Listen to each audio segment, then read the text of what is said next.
আমাদের স্ট্যান্ড খুব স্পষ্ট। আমাদের নিজেদের কিছু সীমাবদ্ধতা থাকলেও আমরা সবাই স্বীকার করি যে দুর্নীতি এই দেশকে বৈষম্যের দিকে নিয়ে গিয়েছে, দুর্নীতি অপশাসন টেনে এনেছে।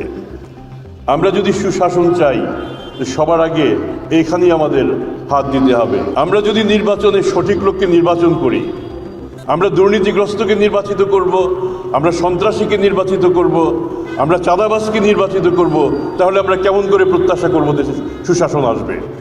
এই দায়টা জনগণের, যে আমরা সঠিক লোককে নির্বাচন করব, যারা দুর্নীতিবাজ নন, যারা সন্ত্রাসী নন, যারা চাঁদাবাজ নন, যারা কল্যাণের কথা বলেন, যারা জনগণের জন্য কাজ করেন, তারা যদি ক্ষমতায় আসেন, আমি দলমত নির্বিশেষে বলবো, সত্যিকার অর্থে আপনারা যদি ভালো লোককে নির্বাচিত করেন, তাহলে দেশে ভালো মানুষের শাসন প্রতিষ্ঠা হবে।